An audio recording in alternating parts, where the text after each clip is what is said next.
Welcome back to another episode of Glow and Grow.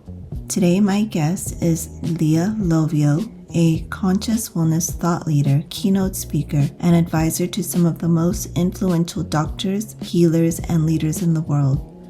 Lea bridges the gap between science and spirituality through her signature approach called conscious wellness, and she's known as the doc whisperer and the guru's guru because she's the one people will call when no one else can figure out what's blocking their healing or their growth. Her work helps high achievers like doctors, visionaries, and executives identify the hidden thought patterns and emotional interference that drain the energy that hold them back even when everything on the outside looks successful. Today, while I give Lea full makeup transformation, she's going to share her story and how her work is changing lives from the inside out. Lea, welcome to Glow and Grow. Let's listen to her story. Well, it wasn't so much that it was something that I thought I was going to do, but I believe in going where you are called. We all have guidance in our life if we listen. And so in my case, when I was 16 years old, I was hosting television shows, and then I was acting, and I was on a lot of television sets and movie sets. What inspired me to start is that I've always been one to listen to where my guidance calls me to be. From the time I was very, very young, I was a very intuitive person. I was in touch with energy. I was very empathetic. I didn't know yet that my calling would be to serve in the way that I serve as a conscious wellness consultant, as a spiritual guide to people. But by the time I was 16 years old, I was working on television sets, I was hosting television shows. Then my career went into acting, and I was on movie sets. And what happened for me was that I was always everyone's spiritual advisor or their therapist. They'd always come to me with something's going on in their life that's difficult, or for relationship advice and things like that. Interpersonal relationships, basically. After many years, I realized that my calling was actually to help people with their mental, emotional, and spiritual goals in life. And what happened is that I was doing this already for many years, but I didn't really think of it as a career or as a practice or anything like that. And one of my clients said to me one day, "Hey, I think I should be paying you for this." And I was like, oh, okay. And then he started to refer me more people, and it just became a career for me where I was doing this type of work as more of a spiritual advisor. And after many years of working with people on the mental, emotional, and spiritual, I realized that if people were not physically optimized, they really were not able to incorporate a lot of the mental, emotional, or spiritual practices, because if the physical body is toxic, the brain chemistry can be off, the metabolism can be off, the hormones can be off. And if one doesn't tend to this sacred physical vessel that we have in this life, it becomes difficult to actually incorporate, for example, a mindfulness practice, or learn how to listen to your inner voice. Because if your body is uncomfortable, then you're distracted by that discomfort in the physical body. So it's essential for all of us humans to optimize our physical body, to pay attention to it, to take care of it, and also to pay attention to how we feel mentally, emotionally, and spiritually. And they're really all quite connected. With my work, this is how I work with people. One is I work with my private clients, and then I also work with organizations, and primarily many wellness organizations, many medical practices, and many types of organizations, but primarily in health and wellness. And the work that I do with people is we look at what is causing an interference, whether it's in their personal life, in their work, or in their healing process. Many of the clients that I have are quite accomplished. So they get to a point sometimes where they have accomplished, having a great relationship, having a wonderful community. They're doing work that they find fulfilling in their life. But suddenly they start to have these physical symptoms. And They are going to the best doctors in the world, doing the top therapies in the world, and they can't seem to find out why they're having these physical symptoms. That's where my work comes in with them. This is on the physical realm. We look at what are the thought processes that are causing this interference to the healing process. And this is where we may look at what do they think about their worthiness on having success in every area of life. Many people have grown up with programming and messages from society as to how much are you allowed to have, how happy are you allowed to be, how healthy are you allowed to be. And these are things that we start to uncover and shift how we look at what we get to have in life. And when the person is able to look at their life and say, look, I've put the work in here, I've accomplished these goals, whether you've put in the physical work in the career that you've chosen, or you've put in the mental and emotional work into having better relationships, and or if you've put in the physical work into having a healthy body, you deserve to have these things. You deserve to be healthy, happy, and fulfilled in every area of your life. And when people are able to see that it's okay to be well in all areas of your life, and more importantly, that we are here to live our most optimized life. We are here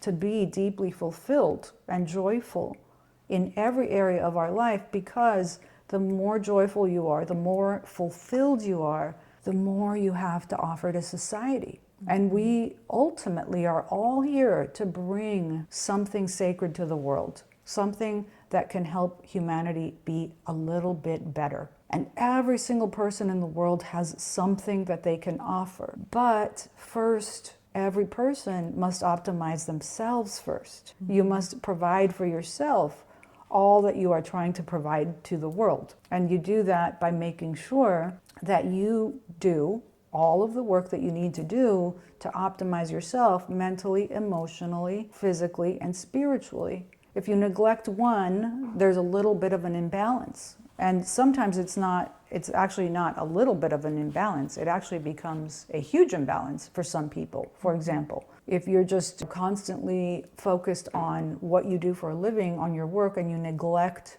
your health, well, you won't be able to do that extraordinary work that you're offering the world for long, because your physical body will start tugging at you a little bit at a time. And this is what the physical body does, right? It sends us little signals. Suddenly, your digestion is off. Suddenly, you're getting more headaches than you used to. Suddenly, you're not sleeping as well. This is the body speaking to you and saying, hey, I need some attention here. I need some help here. Please pay attention. And that voice of your body just gets louder and louder if you don't pay attention. Yeah. And what also happens in the body when you don't pay attention to it is that your body does not trust you. And this is extremely important. Every relationship requires trust. The people that you work with need to trust you to continue to work with you. Your personal relationships, they need to, you need to trust the people in your home that you've got each other's back. People have to trust you, right, for these relationships, whether it's personal or work. So the same thing, if you want your body to be good to you, to support you in the work that you're doing in this life, it has to trust you that you're going to do your part to take good care of it and give it what it needs, give the body what it needs to thrive. When we don't do the work that the body's asking us to do to optimize it, our body doesn't trust us and it restricts. It goes into fight or flight mode. Adrenaline is high, cortisol is high, stress is high, and this puts the whole body into a restrictive mode. And you know that you cannot do anything when you are restricted. It's like having your hands tied. So the body says, oh, well, I guess no one cares about us. So this is stressful. It cannot do its healing work and it cannot support you. But on the contrary, when we take an action, any little action that you take towards optimizing your physical body, your body becomes very grateful. Your body is alive. And it says, thank you, my human. Thank you for taking care of me.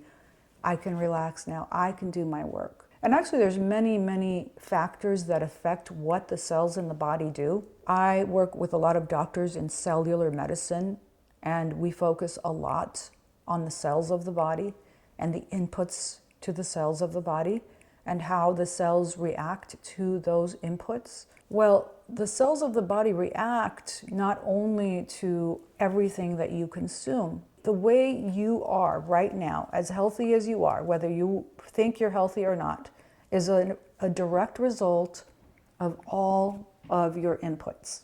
And there are internal inputs and there are external inputs. The external inputs, most people know about these inputs. This is, what are you eating? What kind of air are you breathing in your home, right? Do you have very toxic air in your home, or do you purify your air? What kind of lotions are you putting on your body? What kind of soap are you using to wash your body? These are all of the external inputs into what affects the cells of our body and ultimately our physical health. But then there are the internal inputs, and the internal inputs are what you are creating every day with the thoughts that you are having. Every single thought that you have creates a chemical reaction in the brain, and that chemical reaction can be something positive like dopamine, serotonin, oxytocin, but it can also be cortisol and adrenaline and stressors to the body. And many people don't understand, like, how is it that my thoughts are affecting my physical health? Well, they're affecting your physical health because they do create chemical reactions. But in a very practical way, which most people can understand this, is there's not one thought you've ever had in your life that you did not take an action on or not take an action because of. And every action you've ever taken in your life is the direct result of a thought that you initially had. And this is how that mechanism works. You have a thought, that thought creates a chemical reaction. That chemical reaction creates an emotion, whether it's an emotion of, oh, I feel happy, I feel enthusiastic, or, oh, I feel depleted, I feel depressed, it's not worth it. So based on that thought that you had and that chemical reaction and that emotion, you decide whether or not you're going to take an action. So the perfect example is if you're incorporating movement into your days, right? Are you exercising? We all know we need to move our bodies. Well, if your thought is, I'm going to move my body, I'm going to incorporate a workout routine into my week, you're going to take an action on that. But if you don't think about it, it's never going to happen. So these are just very simple examples of how the thoughts create the energy that makes you take the action. And it's all connected. As soon as you take an action in your life, let's just say you did have the thought, you said, okay, I'm going to eat healthy, I'm going to work out, and I'm going to try to be very optimistic with the people that I love. So now you are taking action on that. You are working out, you're eating healthier. Well, guess what? You are directly affecting the cells of your body. Why? Because now, because of that thought, you had the emotion, you had the chemical reaction, now you're taking the action, and that is literally generating energy and frequencies not only into the cells of your body, but into everything you do. It incited you, it inspired you, that thought, to take the action, to do the exercise, to have the healthier diet, to improve your relationships. And this is how those thoughts become things. Every single thought you have becomes something in your life and affects your physiology, your physical body. That does make a lot of sense too. That's why they say whatever we think out loud, let's say we say something bad about ourselves, then it kind of manifests into taking actions in the wrong directions because we're saying that out loud. Mm-hmm. Yeah, and I think that there are some people that don't quite understand that connection. But if you look at what you think and what you say, it's really what you think, what you say, and what you do, right? Those three things. If you look at it from a very practical perspective, each person needs to ask themselves, okay, when I think this, say this, and do this, do I feel better or do I feel worse? It's very simple. There is no point in time where you can be saying a negative thing and be feeling good at the same time. Yeah. It doesn't exist. No. And there's no point in time where you can be saying something positive and thinking something positive and feel bad. You're always going to feel good when you're saying something positive or when you're doing something positive, or when you're thinking something positive. So it's not, many people say, oh, that's woo-woo, manifesting stuff. It's not woo-woo. That's why I explained the chemical reaction that we have in the brain, but it's also very logical and rational when you look at it. And then this is extremely important. One of the things that I really love inviting people to do is to be very ambitious about how well they want to feel in life, how happy they want to feel in life, and how physically optimized they want to be in life. You only get 24 hours a day, and everything in our life is time and energy. And when you become ambitious about feeling well all of the time, you realize, if I've only got 24 hours today, why would I fill any part of my 24 hours with negative thoughts? And here's the reason why. Many people think it's harmless, but it's not. When you fill your thoughts with negativity, whether you think, do, or say something negative, you are a thief. You are stealing energy and thoughts from creating something positive in your life. Because those moments that you gave away to the negative thoughts, words, or actions, you stole those away from positive thoughts, words, or actions.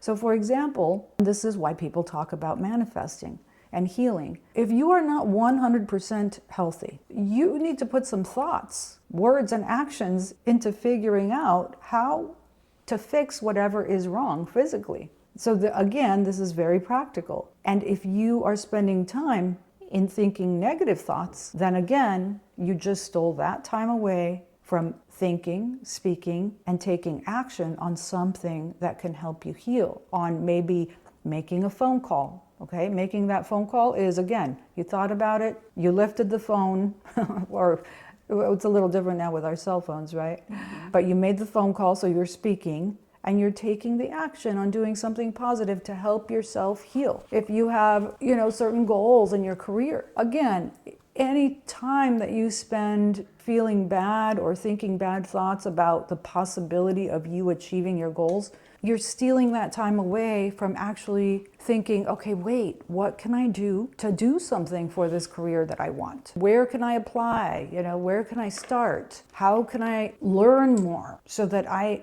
perfect my craft more and more? How can I get better at what I offer people in the world? So this is why managing our thought processes is the most practical thing we can do, not only to physically optimize our body, but also to achieve the goals that are in our heart to achieve. Every human being has the ability, the right, and the deserving of being fully happy, having a healthy body, good relationships, and doing work that is fulfilling and contributing something to our world to make it better. And every job matters that a person does. Some people think, well, my job doesn't mean that much. Everything matters. Whether you are running a country or working at a grocery store, you are doing a part in providing something for the world. That is very important for people to understand, that we all matter. Everything, every single person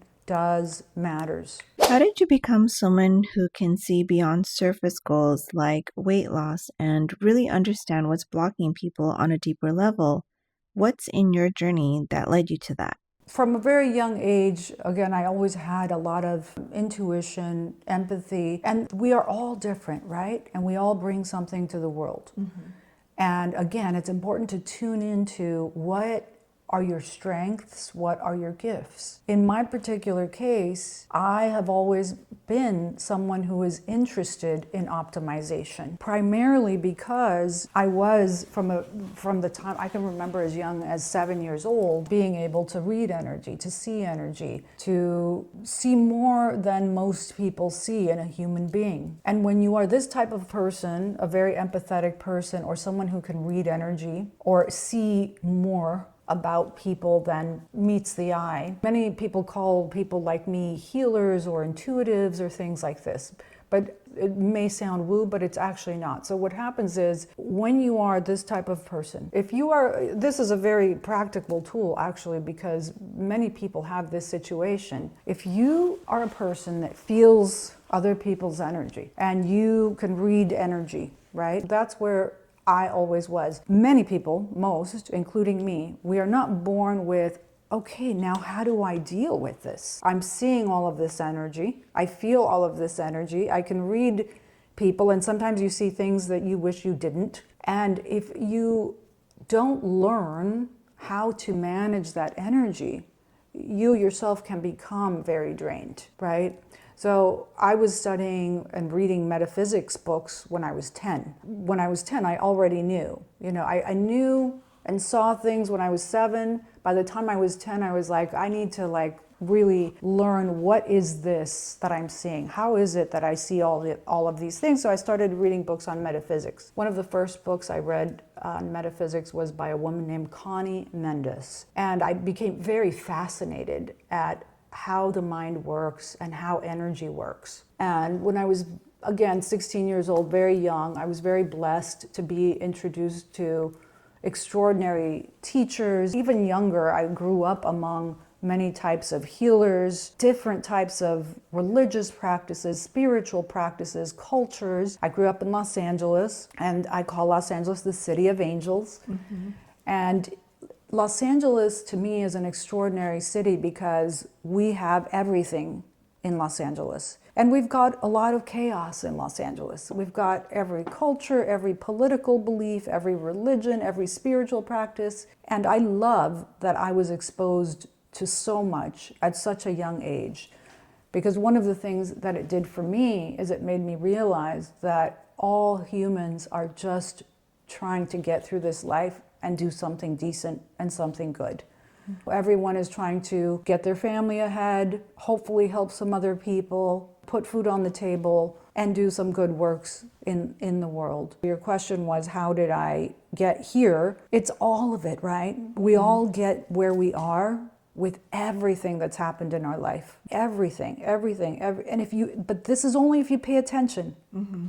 Many people go through life asleep, and sometimes the messages are right in front of them. So for me, I've always paid attention. I've always wanted to learn. I was blessed to study with extraordinary teachers all over the world, shamans, saints, healers, all kinds of people, psychologists, psychiatrists, and many extraordinary doctors in the scientific realm. And the more I learn, the more I see that everything is connected. And unfortunately, some people are missing out because they believe, well, they're only going to count on the science, or they're only going to count on the spirituality of healing. But you're missing a big piece if you only choose one. That is why what I work on and teach my clients is called conscious wellness. And it's the dance between scientific medicine and spiritual medicine. Because scientific medicine and spiritual medicine always dance together. And we all need both. You can see someone who's physically optimized, but if they don't have mental, emotional, and spiritual peace, they are still not happy. And then you can see some people that are very, very spiritual, but if they're not optimizing their physical body, that part of their life is draining to them. And it's actually interfering with their spiritual work. And it's absolutely both. Mm-hmm. This is why it's the dance between spiritual medicine and scientific medicine. Is that why sometimes successful people like Anthony Bourdain or Kate Spade, despite them being so rich and known to the world, they still committed suicide and were depressed? Absolutely. Mm-hmm. Yeah. That's something that is really important to discuss. I have been very blessed that I have worked with all kinds of people throughout my life. And people have a misconception about successful people. And I really want people to understand this. Mental illness, stress in the body, depression, none of these have anything to do with your level of financial success in the world. Also, the person that you are has nothing to do with your status, your socioeconomic status. Sometimes people think that, people that have this are this way or that way. No. If you have mental illness, your body doesn't know what your socioeconomic status is. If you have stress in your body doesn't know what your socioeconomic status is. It just is feeling the depression or the anxiety or the stress. And when you're very happy, your body doesn't know if you what your socioeconomic status is. And it's very important that people understand this. The external circumstances are not what determine the type of person that you are, or whether or not you are kind and generous. That has nothing to do with it. Sure, if you have a certain level of socioeconomic status, you may have more resources and be able to get the help that you need. But ultimately, most people can find a way to help themselves heal, especially today. With the internet, we have resources at the top of our fingertips. We can find help. We can find resources to get the help that we need. But ultimately, again, back to your point about like Anthony Bourdain, that has nothing to do with his level of success. That was just that he had that mental illness and it was not dealt with. That's it. And there are people that nobody knows about that have also committed suicide. And it's the same thing. They just did not deal with the mental illness, and that's what happened to them, Yeah, I think it's very important for people to understand that, and we all have to, one, have extreme compassion for people that are going through anything related to mental illness. There are people that just can never reach out and get the help that they need, and that is a very sad thing, and I invite people to have deep compassion for these people and not condemn them for not getting the help that they need. If there was anything within them that could have asked for the help, they would have. Because ultimately, everyone wants some level of happiness and dignity in this life. And it's very important to really have that compassion for human beings and assume that everyone is really doing the best that they can. They have struggles that we just don't know or understand. For someone trying to lose weight but feeling held back by their environment or the people around them, how do they break through that and stay committed? That's a great question. We know that we do have an epidemic in the world, really, where people do struggle with weight. And that is primarily because we don't have access, not us here in the US, we do have access here, but many, many people do not have access, one, to the information, in the sense that the access is there, but they're not aware that the information is there. They're not aware that there's another way, right? On how to be healthy.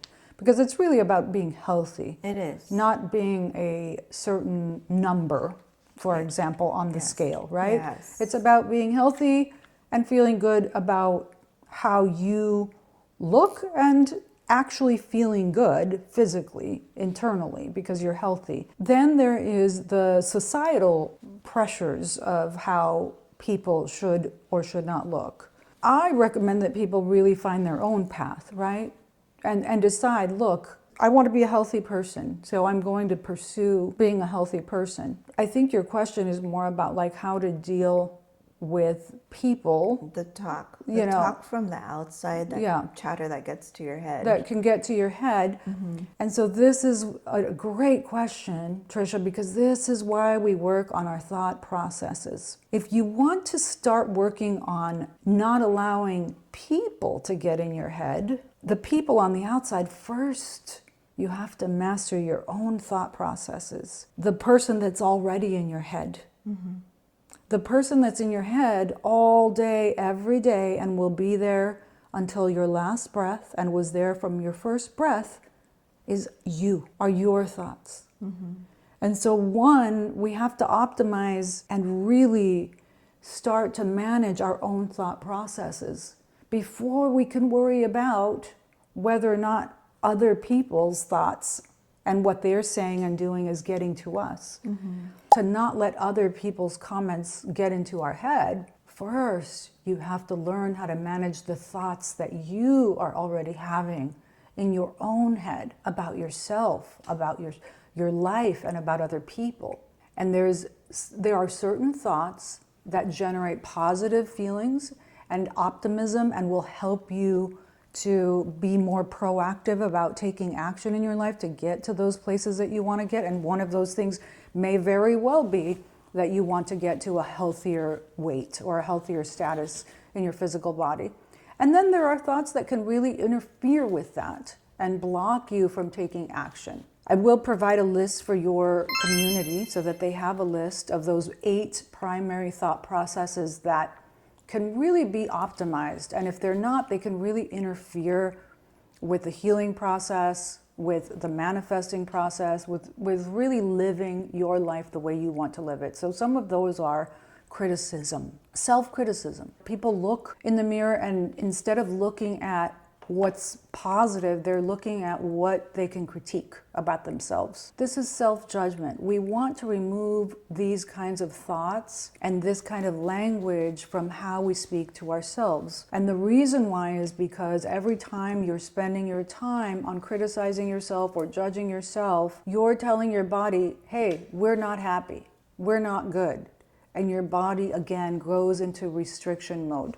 And so your motivation to maybe eat the healthier food or go do the movement or the exercise or go take a walk with someone goes way down because you're thinking these negative thoughts about yourself versus learning to have radical self-acceptance. What does radical self-acceptance look like? It looks like, hey, you have a goal regarding your weight, regarding your health. You know, maybe you want to improve your VO2 max, maybe you want to improve your sleep scores, maybe you want to improve your glucose. There's different things, right? Everyone has different things that they need to optimize in their metabolism, in everything about their physiology. When you do not follow through on said action that you said, okay, I'm going to go to the gym 3 times a week. I'm just going to eat natural, wholesome foods. When you actually falter in your eyes that you didn't follow through, be kind to yourself. This is where you have to incorporate radical self-acceptance. And here's why. Because let's say you said, I am going to go to the gym 3 times this week, but you didn't go. Okay, already your body knows that you didn't go, so you didn't get the benefit of the exercise. But now, if you layer in feeling bad about it, not only did you not get the exercise, now you're creating anxiety and stress and adrenaline and cortisol in your body. And this is actually going to block you from feeling optimistic enough to go next week or go the next day. So you're layering in toxicity to your body. The opposite of that is, okay, I didn't go 3 times this week, I went twice. But you know what? I'm gonna get better next week and the following week. And I'm going to keep trying. No matter what, I'm going to keep trying. You have to be your best cheerleader. And you have to be very kind to yourself. And we start with, that's called radical self-acceptance. You start with being amused with yourself, right? Let's go back to the food. You ate the bag of potato chips. You were like, you know what I just did? Instead of saying, oh my gosh, I ate the bag of potato chips, I have no self-control. No, it's more like, hey, look, we did it again. I ate the bag of potato chips. I really don't want to do that, but I know I'm going to get better at it.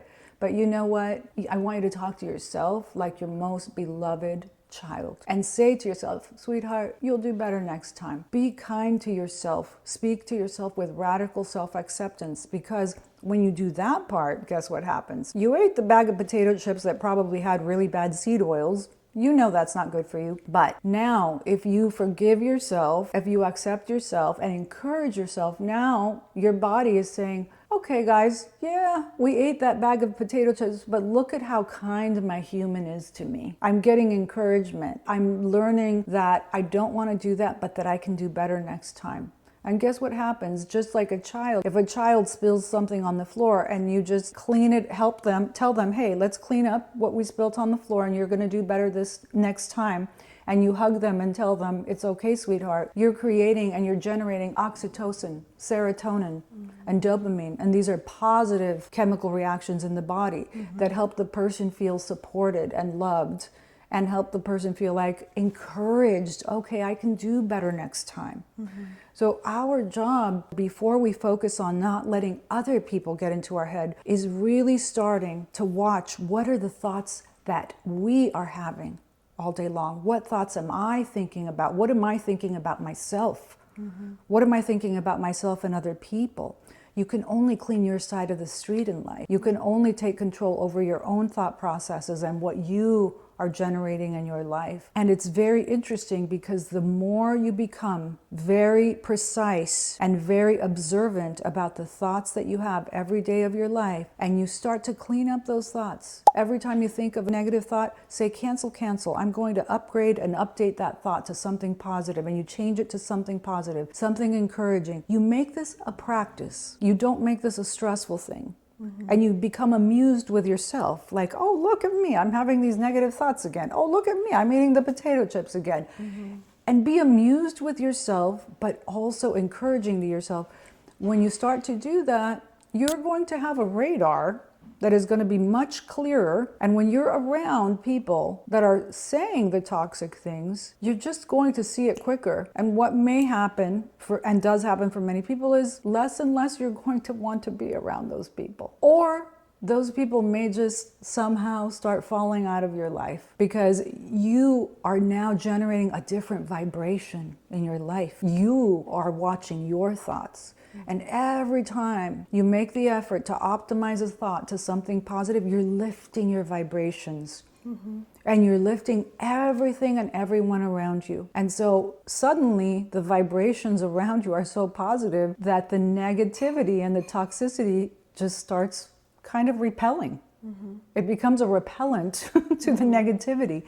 And this also gives you the courage to start to set healthier boundaries in your own life. And boundaries are kind, boundaries are gentle, and boundaries are better for all of us. The more we all start to optimize our own thoughts so that we can better treat ourselves and be kind to ourselves, the kinder we become to other people, and that becomes a loving, healthy boundary.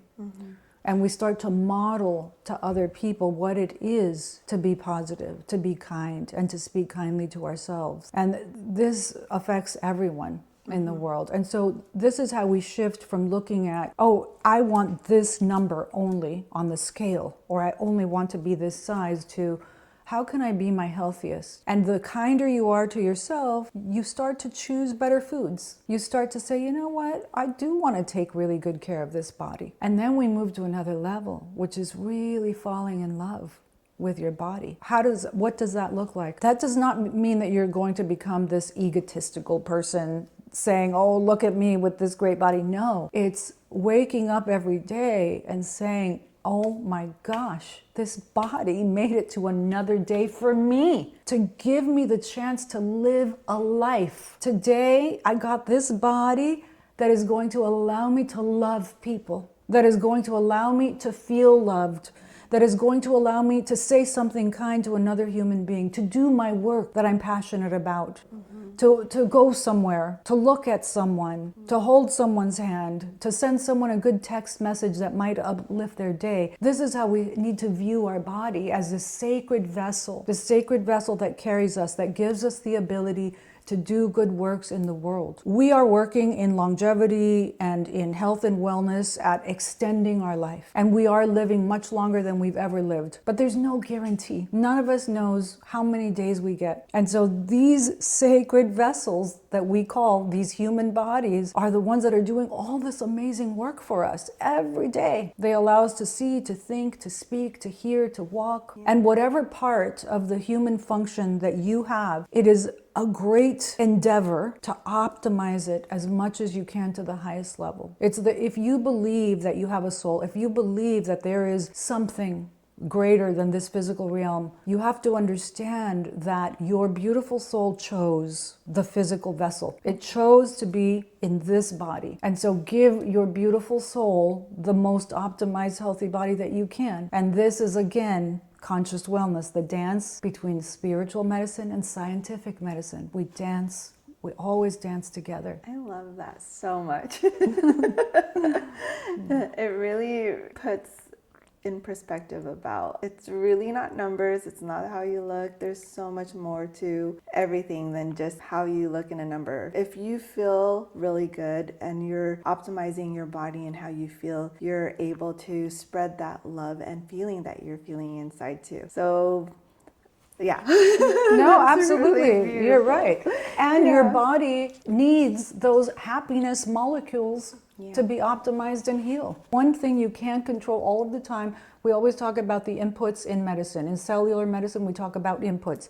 So the inputs, again, are what do you put in your mouth? What do you allow yourself to listen to? What do you allow yourself to look at? What are you allowing yourself to think? These are the big inputs. And the one input you have full control over all of the time are your thoughts. You don't have full control over everything you hear or everything you look at or everything you consume all of the time, because you might be somewhere and you can't control what food you're going to have available.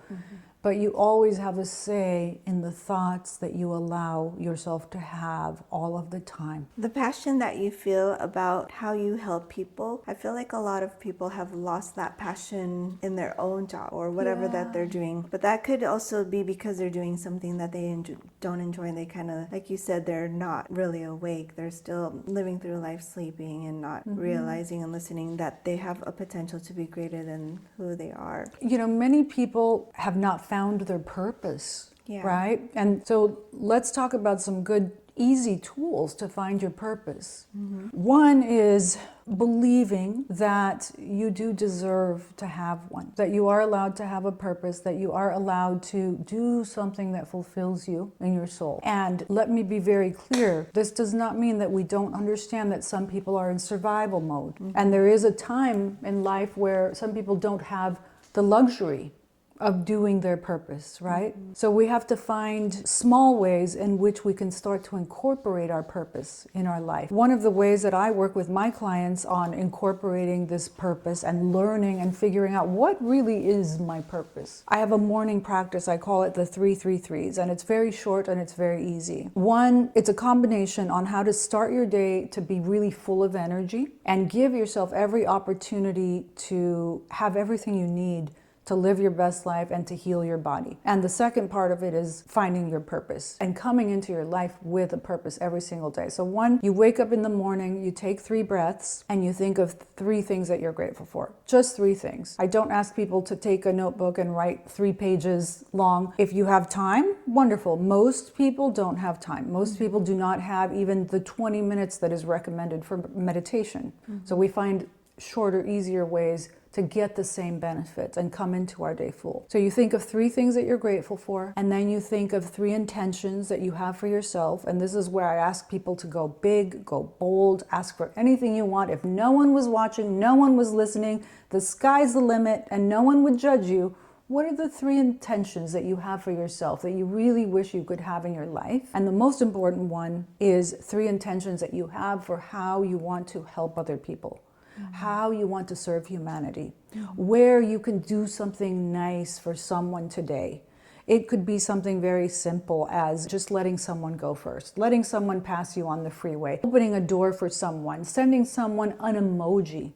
It can be so small because you doing one kind thing for another person can restore their hope in humanity. You don't know what a person is going through. You might be passing someone by in the street that is on their way to do something terrible to themselves because they're so depressed.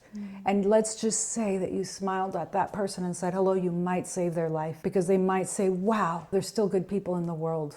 You know, they may have walked 10 years and not one person smiled at them, and you did the smile to them today. It's asking yourself 3 questions, and you ask these questions very quickly every morning. Who do I want to be to myself today? Who do I want to look at the end of the day in the mirror and say, hey, you done good. You're doing okay. You're doing the best you can. I'm proud of you. That you can look in the mirror and say, I'm being the decent human being that I wanted to be. The second question, who do you want to be to those that are close to you, to your loved ones, to your family, to your close-knit community, to the people that are going to look at you for some emotional support, for some love, for some encouragement, whether it's your spouse or your children or your extended family or your friends. Who do you want to be to them? And you choose a word or a phrase for this, and you choose it also for who you want to be to yourself. And the third one is, who do you want to be to those you are here to serve?